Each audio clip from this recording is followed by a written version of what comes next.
In this section, we're going to write out all the JavaScript code required to implement this Node application.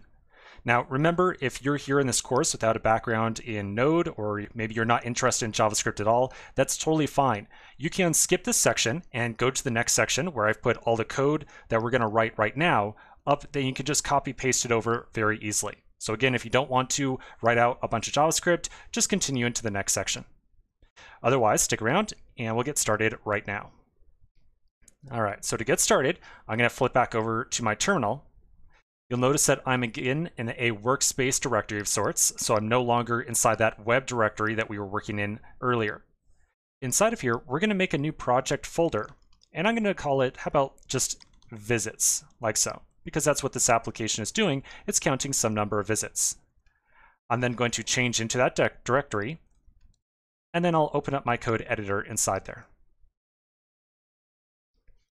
Now we're going to create two separate files very similarly to what we did on the last application we worked on.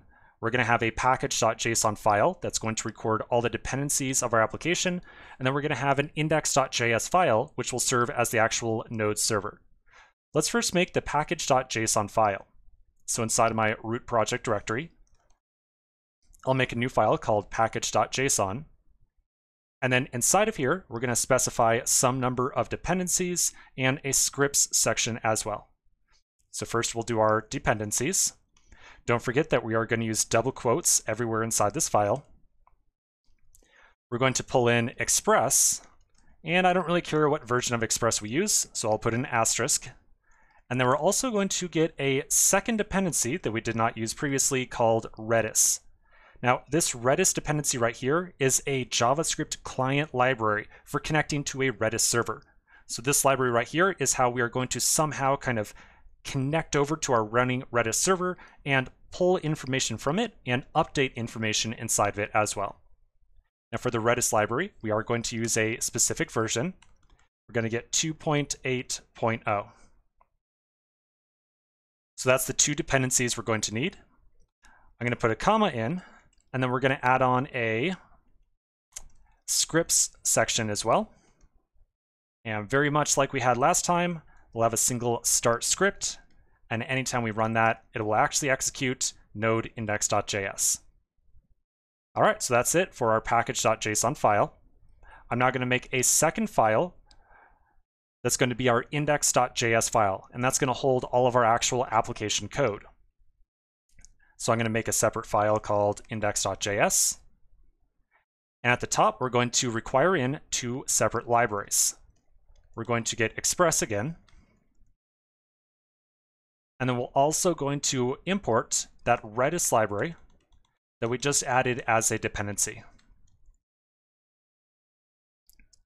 We'll then make a new instance of an Express application. And at the same time, we're also going to set up a connection to our Redis server. So I'll say const client. So client right here is going to represent our connection over to the Redis server. And we'll say redis.create client, like so.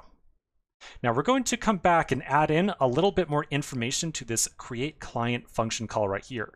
We're going to eventually specify the host, or like the URL or the address of the Redis server that we're trying to connect to, and its port as well. But that's going to be a part of a little bit of conversation that we'll have down the road once we start to actually put together the Docker side of this application. After that, we'll add in a route handler for our root route. We'll say anytime that someone comes to the root route of our application, we're going to call this callback function.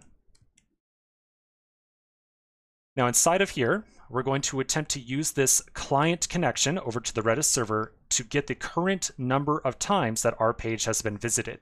So to do so, I'll say client.get visits.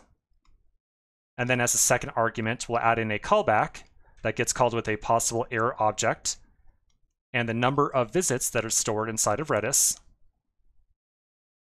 And then we'll send a response back to whoever made this original request.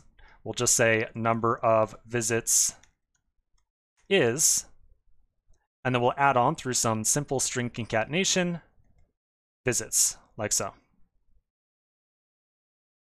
After doing so, after sending this response back to the user, we'll make sure that we also update the number of times that this page has been visited. And so to do so, we're going to again reference our client object. I'll say client.set visits is going to be visits plus 1. Now, a little bit of a gotcha here. This visits variable that we get back from Redis is actually going to come back to us as a string rather than the integer that we would really expect it to be. And so just to make sure that we add 1 to an integer and not a string, I'm going to wrap this with a parseInt function call. Then the last thing we need to do is add on a app.listen. We'll again use port 8081. And then once the application successfully starts listening, we'll do a console log that says listening on port 8081. Now, one last very quick thing that we need to do inside of here. You'll notice that we're kind of assuming that the instant our server starts up, we've already got some number of visits stored, or like there's some existing initial value for visits. That's probably not the case. So one thing that we'll do right after we start up our client right here, we'll make sure that we do a client.set visits to 0. So this right here is going to initialize our number of visits to be 0. And then every time that a user comes to our root route, we'll pull that number out and then increment it by 1 and store it back on the Redis side. Okay, so that's it for this file.